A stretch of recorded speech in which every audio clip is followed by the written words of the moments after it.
Buen día, Quinto, ¿cómo andan? Bueno, vamos a continuar con el dictado de la materia Comunicación, Cultura y Sociedad. Venimos trabajando acerca de la producción y la circulación de sentidos en los distintos ámbitos de la sociedad, en las distintas facetas de cómo se fue estudiando la comunicación y a los procesos culturales, y por ahí va a continuar la clase de esta semana. Rápidamente les voy a compartir pantalla, pero antes déjenme recordarles que es muy importante que complementen estas clases con las reuniones que hacemos los viernes. ¿Sí? La semana que viene vamos a tener una reunión.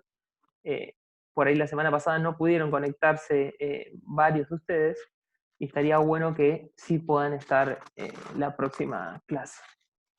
Obviamente que quien tenga algún problema de conectividad o algo por el estilo, me escribe y está más que justificado.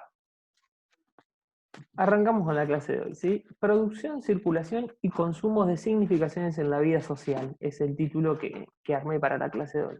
Es una frase que quizás resulta algo larga, algo por ahí en el inicio, pero van a ver que es pero muy de la mano de lo que venimos viendo. Lo primero que vamos a decir es que los seres humanos vamos creando a lo largo de la historia una red de sentidos y formas de expresarlo, ¿sí? Muchos autores hablan como de un tejido, ¿sí?, que las personas van construyendo, y podríamos decir entonces que los seres humanos somos seres de comunicación, porque estamos todo el tiempo comunicándonos, incluso, por ejemplo, cuando ignoramos a alguien, estamos callados, hacemos un gesto o simplemente sonreímos. Estamos en constante interacción comunicativa. Esto ya lo hablamos muchísimo, incluso en las clases en vivo hablábamos de la importancia de un silencio, de que si vos, no sé, una persona que es siempre muy demostrativa a la vez, que está todo el día callada, bueno, no te dice nada, pero te dice muchas cosas. Es este juego de palabras. Está comunicando incluso sin omitir un solo sonido y sin decirte una palabra. Lo mismo si le preguntamos a alguien cómo estás, nos mira y no nos contesta, nos está diciendo muchísimas cosas. La cultura lo que hace es darnos el contexto para comprender y producir esos sentidos que intercambiamos. Y vamos a empezar a hablar ya más en concreto y ver ejemplos más específicos, ¿sí? Goethe, recuerden que es un pensador que ya hemos mencionado en la materia, nos va a proponer algo. Goethe nos trae lo que él llama descripción densa. Es un método para comprender, interpretar y explicar cómo es que se producen, ¿sí?, cómo es que producimos los intercambios de sentido en la sociedad. Se trata de interpretar, proponer una hipótesis a partir de elementos que no se entienden a simple vista. Pero la mejor manera de poder ejemplificar esto es precisamente con eso, con un caso puntual. Esta imagen que tienen acá a la derecha, ahora la vamos a abrir en grande y la vamos a leer. Miren este caso que nos da Goethe y que está en el manual Maipúe que les pasé ya hace varias semanas. Vamos con este ejemplo, ¿sí? Es tomado de otro pensador que se llama Gilbert Ryle. Imaginemos, dice el texto, a dos jóvenes que cierran rápidamente el párpado del ojo derecho, es decir, guiñan el ojo, ¿sí? En uno de ellos se trata de un tic involuntario, es decir, no lo puede controlar, pero el otro lo hace para guiñarle el ojo conspirativamente a un amigo. Se trata de dos movimientos idénticos, es decir, las dos personas guiñan un ojo, si consideramos el gesto sin su contexto, ¿sí? No podemos distinguir uno del otro. Incluso, por ejemplo, si le sacáramos una foto, se verían iguales. Sin embargo, existe una diferencia enorme. El que guiña el ojo está comunicando algo, ¿sí? Está queriendo decir algo con una intención de forma precisa y se dirige hacia otra persona. ¿Haciendo qué? Bueno, queriendo transmitir un mensaje de acuerdo con un código establecido y comprendido socialmente. Si yo a un amigo le guiño un ojo, él no necesita demasiada explicación y va a poner en contexto en qué situación estamos, qué estamos haciendo y qué le quiero decir. Entonces, el que guiña el ojo hace dos cosas, mueve el ojo y comunica algo, mientras que el que tiene un tic solamente hace una, contraer el párpado, es decir, no tiene intenciones, mismo movimiento, pero dependiendo del texto de producción cambia su sentido. Y nos dice el autor, vamos a complicarlo un poquito más, podemos ir más allá. Imaginemos que hay un tercer muchacho que lo que hace es divertirse con cierta maldad y hacer a sus amigos imitando y exagerando el guiño de la persona que tiene un tic, ¿sí? Algo que obviamente está mal. Hace el mismo gesto que las dos primeras, pero está haciendo otra cosa. Ya no comunica ese instante de comprensión con esa otra persona cuando le guiñas un ojo, por ejemplo, no sé, jugando al truco, que podría ser otro caso, que es una seña. Tampoco tiene un toc o un tic, sino que lo que hace es poner en ridículo a esa persona, ¿sí? Y buscar ser gracioso. Entonces nos dice el autor, imagínense lo que pasaría si los amigos pensaran que tiene un tic o que les guiña el ojo para confirmar algo. El gesto de payaso fracasaría por completo. Y sin embargo, sus amigos seguramente lo entienden. ¿Por qué? Porque a pesar de que nadie nos explique cómo hay que comprender esos intercambios, estas normas forman parte de nuestros aprendizajes cotidianos, de ir comprendiendo cómo funcionan los acuerdos, los sobreentendidos, las reglas, los signos, etcétera, etcétera, etcétera. Y quizás, aunque nunca lo hayan pensado de esta manera y de manera tan detallada, por eso recordemos que este proceso se llama descripción densa, ¿sí? Es algo que fuimos aprendiendo y ponemos continuamente en funcionamiento, ¿sí? Hasta acá vamos a llegar con este ejemplo muy sencillo, ¿sí? Para que veamos cómo un simple movimiento puede representar muchísimas cosas. En su momento lo hablamos con el gesto de dar una flor en distintos contextos, ¿sí? No es lo mismo dar una flor en la calle que dar una flor en un velorio, o habíamos dado otros tipos de ejemplos. Y acá el autor nos pone otro ejemplo incluso. Miren lo siguiente, ¿no? Solemos dar por hecho que cuando nosotros decimos sí, asentimos con la cabeza hacia abajo, y cuando decimos no, hacia los costados. Es sí, abajo, arriba, no a los costados. Pero miren esto, los búlgaros, es decir, en Bulgaria, lo hacen exactamente al revés.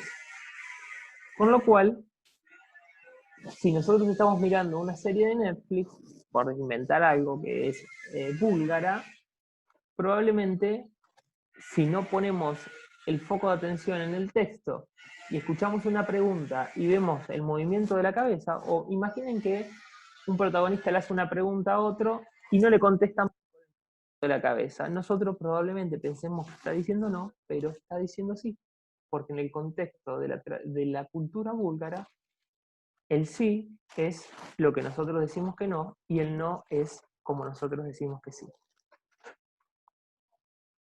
Es decir, este es un ejemplo de cómo un mismo movimiento puede representar distintas cosas dependiendo de su contexto.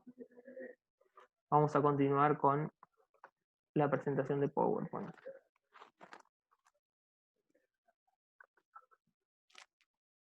Este ejemplo que les mencioné recién está en la página 38 del manual Maipú. Lo pueden ver. Y yo les agrego acá que también una frase debe interpretarse según el contexto, las relaciones, los momentos, ¿sí? No es lo mismo decir las tonalidades, no es lo mismo decir qué lindo vestido, qué bien te queda, a qué lindo vestido, qué bien que te queda. Probablemente dije las mismas palabras, prácticamente metí un en el medio que lo sacamos para que queden las mismas palabras, pero tiene un significado totalmente distinto. Uno es sincero y el otro es diciéndole sacate eso, te queda horrible. No lo hagan tampoco, porque si esa persona lo eligió por algo es, qué sé yo. Sabrán ustedes cómo manejarse con sus familiares y con sus amigos y amigas. Y acá empezamos a hablar de los medios masivos de comunicación, ¿sí? Porque la comunicación es muy importante en esta materia, se llama Comunicación, Cultura y Sociedad. Saben que yo le doy bastante más bolilla a priori a todo lo que tenga que ver con comunicación. Y lo que vamos a decir es que gran parte del proceso de producción y circulación de las significaciones de una sociedad se va a través de los medios masivos de comunicación. Hasta hace algunas décadas, principalmente diarios, revistas, cine y radio. Pero luego llegó la poderosa televisión. Y acá tenemos entonces un dibujito de una persona con, digamos, los medios de comunicación masivos de varias décadas que eran la tele, la radio, una revista de acá y un diario. Y acá tenemos otra imagen muy similar. Sí, estos medios fueron los que durante varias décadas tuvieron como la hegemonía de la comunicación masiva. Después, en otras clases, los vamos a entrar a ver más en detalle, a ver cómo se fueron dando los distintos avances, etcétera, etcétera. No es hoy el caso. Pero sí lo que vamos a hablar hoy es de la aparición de Internet. ¿Por qué? Porque la aparición de Internet modifica todo. ¿Por qué? Porque plantea nuevos desafíos y nuevas maneras de construir significaciones. Hasta entonces, el simple hecho de que algo aparezca en los grandes medios le daba legitimidad. Es decir, hasta hace unos años, y está muy presente, sobre todo en las personas, quizás ustedes son una generación que ya el consumo masivo de muchísimas redes sociales como Twitter les ha dado otro margen de maniobra, pero hay gente que se crió pensando que si algo salía en la tele, sí, prácticamente ya lo damos por un hecho. Es decir, che, vieron que yo me peleo constantemente, no sé, a veces me agarro de los pelos con publicaciones de Facebook de tías mías, de abuelas, porque no hay ningún tipo de trabajo de chequeo de información. ¿Por qué? Porque está saliendo en la tele y porque es la nota de un diario, y con eso ya es suficiente. Salió en la tele, es verdad. Salió en un diario, es verdad. Está en Facebook, es verdad. Sí, yo he tenido muchas charlas en las que me vuelvo loco porque me dicen ponele, no sé, no quiero decir una barbaridad, pero te dicen una noticia que es una pavada, que es imposible. ¿Y dónde lo viste? Y en Facebook. Y bueno, si vos te tomaste el trabajo de chequear, de fijarte, bueno, Internet viene a romper con eso, ¿sí? Viene a romper con esa legitimidad de los medios de comunicación. Antes le daba legitimidad el solo hecho de aparecer en un medio masivo de comunicación. Entonces, ¿qué pasa ahora? Bueno, ¿cómo se genera la legitimidad ahora? Es una problemática que aún estamos descubriendo. Hay estudios muy recientes, esto es medianamente reciente la aparición de Internet, y es todavía una incógnita en grandes rasgos por qué decidimos confiar en ciertas personas o en ciertas cuentas y no en otras. Probablemente sea por afinidad, probablemente sea por conocer de dónde vienen esas personas, dónde trabajaron antes, si son coherentes con lo que dicen y lo que decían hace, no sé, 5 años. Bueno, eso es algo que aún se está estudiando. Pero ya el medio no le da la legitimidad. ¿Sí? Que una persona ponga cualquier cosa en Twitter no hace que nosotros pensemos, ¿sí?, que eso es algo real. Tendemos a desconfiar. Y lo que pasó con la llegada de Internet también es que empezó a circular muchísima más información. Y cada vez más, y cada vez más, y cada vez más. Y la banda ancha explotó de información, explotó de llegada de medios de todas partes del mundo a las computadoras personales de cada una de las personas, etc. Pero en Internet lo que tiene es que no todo tiene que ver con un interés económico, sino que hay personas produciendo, generando y consumiendo contenido. De hecho, todo aquel que tenga acceso a la red puede hacerlo. Es un competidor, es un potencial productor, por ejemplo, de información. A diferencia de los grandes medios masivos de comunicación que en su totalidad persiguen fines económicos, ¿sí? Los medios de comunicación están dominados por grandes empresas con grandísimo poderío económico. Bueno, Internet viene a romper un poco con esto, ¿sí? Porque hay más personas que medios. Obviamente los medios también están presentes, pero uno puede informarse por un periodista independiente, vamos a meter el caso del periodismo, ¿sí? Uno puede, en vez de mirar si le gusta el deporte, Fox Sports, puede seguir en Twitter a periodistas que les gusten cómo analizan el juego, no sé, por decir algo. Pero lo que es necesario que pensemos es lo siguiente: más información significa más comunicación, es decir, el hecho de que circule más información significa que nos comuniquemos mejor. Para eso, Walton nos va a proponer algo, nos va a dar una mano. Dominique Walton fue un pensador francés que propuso el estudio de las dimensiones de la comunicación. ¿Qué dimensión es la siguiente? Walton nos dice que la comunicación tiene dos dimensiones, una dimensión normativa y una funcional. Y vamos a describir cada una de ellas. La normativa, dice Walton, es el ideal de la comunicación, la noción ideal de comunicación: compartir, dialogar, debatir, entenderse, ¿sí? Intercambiar ideas, etc. Pero nos dice que no siempre es posible. Ahí tenemos un dibujito, y ahora vamos a la funcional. La funcional es la transmisión e intercambio de información sin llegar a una comprensión mutua. Es decir, que si tendríamos, volviendo a las nociones de comunicación de clases anteriores, podríamos relacionar a la normativa con una comunicación de tipo orquestal que veníamos hablando, y a la funcional, ¿sí?, de una comunicación más unidireccional, lineal, etc., de una comunicación más matemática. Pero ¿qué nos dice Walton? Esto no significa que sea mala. A veces es necesaria. A veces es importante que exista un tipo de comunicación. Por ejemplo, ¿en qué? Supongamos, ¿no? Si yo mañana me compro, estoy pensando, bueno, vamos a hacerlo sencillo. Si yo mañana me compro una heladera, ¿sí?, y quiero buscar la manera de que enfríe un poco más, porque no me convence cómo está enfriando, voy al manual y va a haber instrucciones, ¿sí? Me va a dar órdenes, ¿sí?, de qué hacer.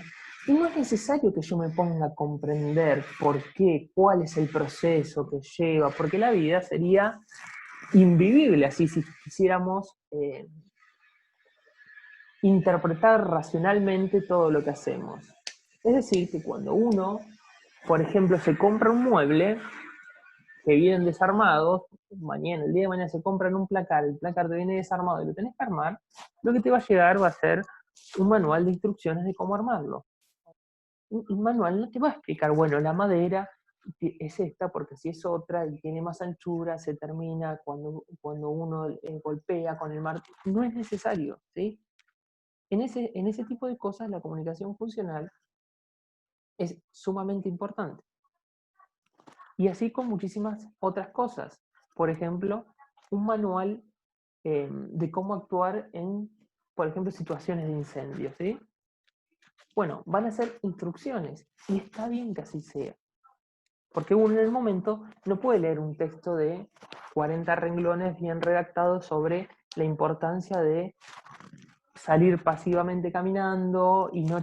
No, son instrucciones porque necesitamos que en esas situaciones haya comunicación funcional. Pero lo que nos dice Walton es que hay un problema en la comunicación. El problema de la comunicación es el siguiente. Dice, el principal problema que Walton ve en el funcionamiento de los procesos de comunicación actuales es que tanto la información como la comunicación puede estar del lado de valores fundamentales como la igualdad y la libertad. Es decir, esto no sería el problema. Si los procesos de comunicación están del lado de valores como la igualdad y la libertad, lógicamente no sería un problema.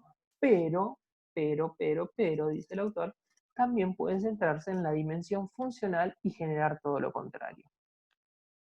Entonces nos dice Walton, ¿qué pasa si los procesos de comunicación se centran solamente en la dimensión funcional? Puede comenzar a generarse discriminación y desigualdad.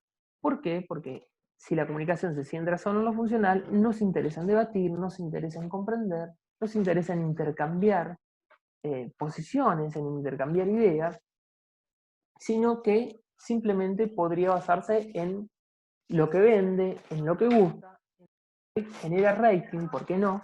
Dejando de lado un montón de otras cosas y generando discriminación y desigualdad.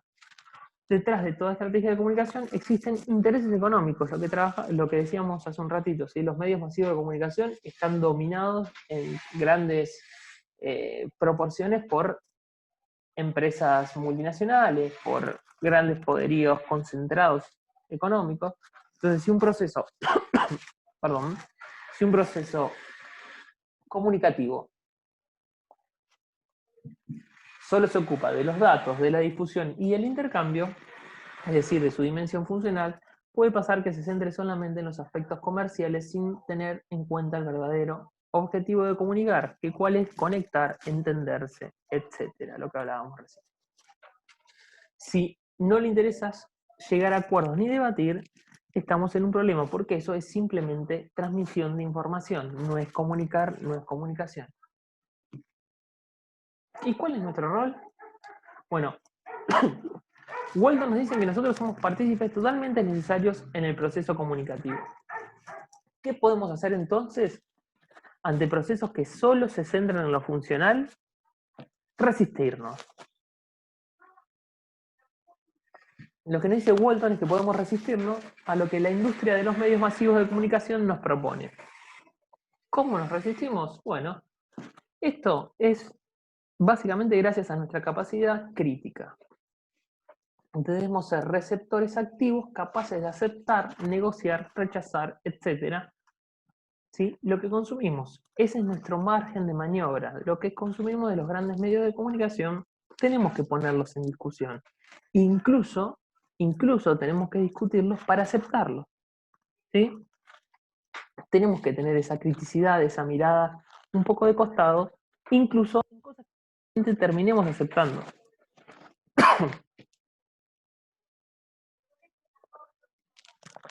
Entonces lo que nos dice Walton es que si bien no podemos ser partícipes del proceso de producción, es decir, nosotros como, por ejemplo, televidentes, no podemos ser partícipes del proceso de producción de, no sé, Showmatch, si vuelve la semana que viene con Tinelli, pero sí de su proceso de comunicación.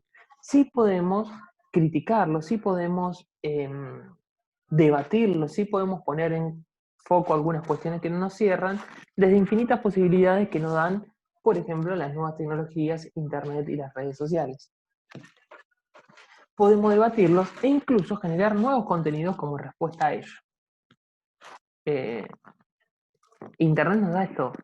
Imagínense que hay gente, por ejemplo, que de un programa como puede ser Bake Off, hoy te está haciendo, hablo de Bake Off porque los hablamos en el...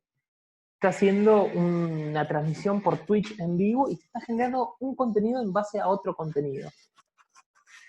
Debemos desarrollar nuestra capacidad crítica para no aceptar pasivamente todo lo que los medios de comunicación producen. Este es una especie de consejo que nos da Walton de cómo resistirnos y cómo ser partícipes en el proceso de comunicación con los grandes medios y con los grandes productos de comunicación masiva. Es decir, siendo críticos, fomentando y acrecentando cada vez más nuestra capacidad crítica. Y ahora vamos con el trabajo práctico. Lo primero que van a tener que hacer es lo siguiente. Dice la consigna, describí detalladamente todo lo que hiciste en el día de ayer.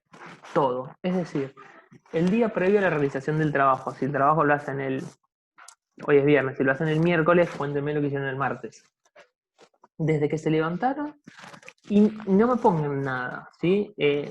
Desayunar es hacer algo, almorzar es hacer algo, mirar la tele es hacer algo, estar con el celu en Twitter o en Instagram o en donde estén es hacer algo, ¿sí? Sean puntuales.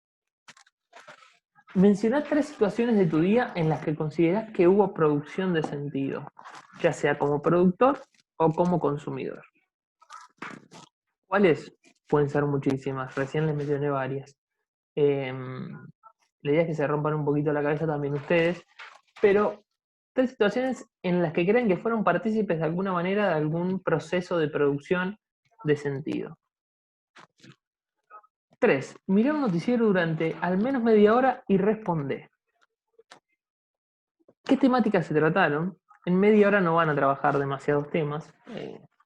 La temática es así, muy sencillamente. Puede ser, no sé, coronavirus, inseguridad en Caballito y, no sé, deporte. Así, puntean, ¿no? Y dice, menciona una significación o idea que hayas consumido durante el tiempo que estuviste mirando. ¿sí? Es decir, presten atención a cuando están mirando a cómo trabajan esa temática. Es decir, ¿están trabajando coronavirus? Está bien. ¿Qué me están diciendo de esto? ¿Sí? ¿Me están diciendo que tenemos que cuidarnos? ¿Me están diciendo que la cuarentena no sirve? ¿Qué me están diciendo? Detecten ese mensaje, ¿sí? Que está circulando, esa construcción de sentido, y menciónenme al menos una.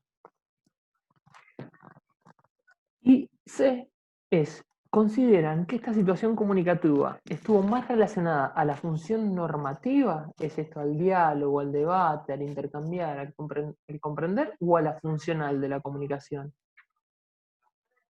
¿Por qué? Así de sencillo.